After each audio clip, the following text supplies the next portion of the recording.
Orang harus paham ini.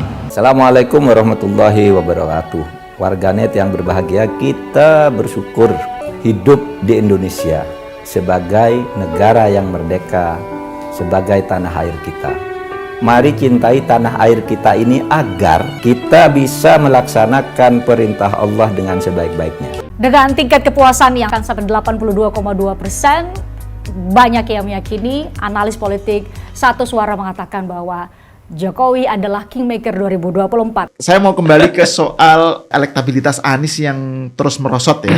Padahal sudah sekian, dia udah jadi gubernur 5 tahun, diumumkan udah lama, tapi malah mogok, dan bukan hanya mogok, merosot kan. Nah, tapi Anies ketika ditanya wartawan, dia meresponnya dengan santai. Dia bilang, saya kan dulu ketika pilkada DKI, pilgub DKI, kan juga nomornya paling bontot, paling nggak diperhitungkan gitu. Tapi nyatanya menang gitu. Jadi kelihatannya implisit Anies ingin menyampaikan ada success story nih dari Anies di pilgub DKI 2017 yang dia merasa bisa direplikasi di pentas nasional.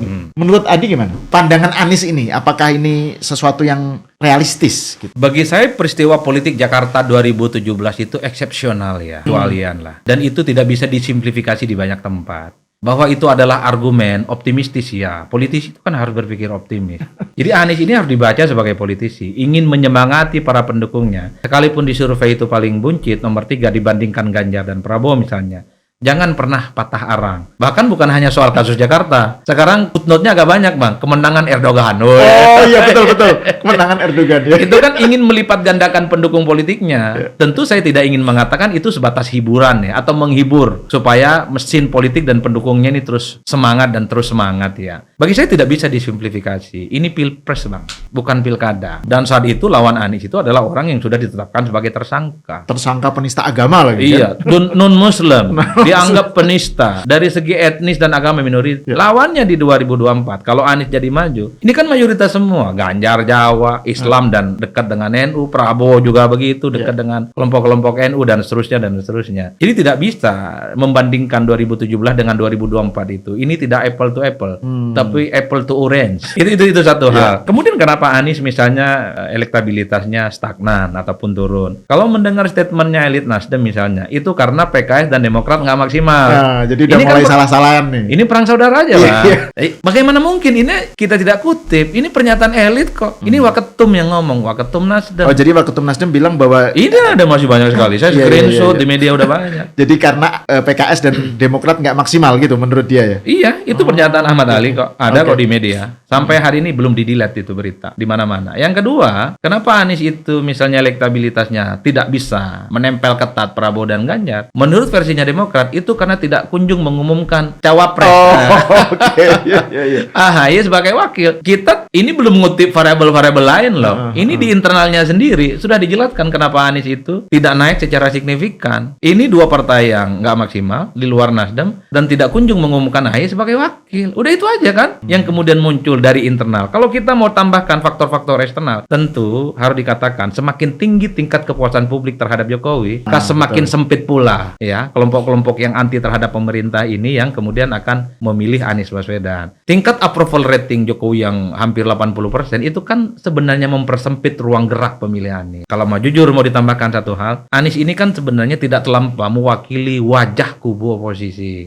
Jadi tonggak dan estafet pasca Prabowo Subianto bergabung dengan Jokowi yang bisa melanjutkan sebagai sosok oposan, sosok antitesa, sosok yang berhadap-hadapan dengan pemerintah, itu jawabannya bukan Anies Baswedan. Anies tidak seperti Prabowo Subianto. Prabowo itu kan pengalaman tandingnya di Pilpres luar biasa. 2009, 2014, dan 2019. Dan Prabowo adalah ketua umum partai yang saat ini 3 besar dan memimpin langsung konfrontasi dan perlawanan politik terhadap Jokowi saat itu. Bahkan ketika SBY jadi presiden, Gerindra kan di luar kekuasaan. Jadi figur Prabowo sebagai figur nasional itu cukup teruji dalam konteks itu. Sebagai oposisi terutama. Nah, Anies tidak punya itu. Anies hanya mantan gubernur 1 periode di Jakarta. Itu pun didapatkan dengan begitu banyak gejolak politik dan pendukung Anies di 2024 adalah mereka yang partai politik menengah ke bawah. Akan belum, beda. Belum lagi Nasdem yang juga punya kaki di kabinet, Di Jokowi kabinet. gitu ya. Jadi wajah oposisinya tidak terlampau kentara. Apalagi narasi-narasi politiknya selama ini kan ditahan. Anies itu tidak akan menghilangkan semua hal yang sudah dilakukan oleh Jokowi. Jadi pembenci-pembenci pemerintah, anti PDIP, anti Jokowi bingung melihat Anies ini. Ini wajah oposisi atau wajah pemerintah ini? Kan agak wajar. Itu yang saya selalu mengatakan. Wajah Anies itu tidak 100% wajah oposisi. Tapi dia itu wajahnya begitu banyak. Kadang oposisi, kadang juga kubu pemerintah. Ini yang sepertinya aura bagaimana kelompok-kelompok kritis itu tidak otomatis mendukung Anies Baswedan. Tentu ada variabel-variabel lain ya yang sebenarnya bisa dijelaskan. Tapi yang paling kunci dan paling signifikan menurut saya itu. Jadi Anies ini bisa maju atau tidak, elektabilitasnya bisa maju atau tidak, bukan karena faktor orang lain, karena faktor Anies dan para pendukung partai politisnya. Ketimbang memecah cermin sementara wajahnya itu buruk rupa, itu jalan yang nggak benar. Nah, ini Kalau istilahnya kan begitu, Bang, atau pepatahnya. Buruk muka tapi cermin yang dibelah. iya.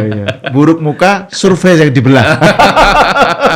Stabilitasnya rendah tapi survei yang dimaki-maki. Survei yang dimaki-maki. Oke. Semoga Allah senantiasa menuntun kita di jalan yang diridhoinya. Aku qouli hadza, astaghfirullah li wa lakum. Wassalamualaikum warahmatullahi wabarakatuh. Terima kasih.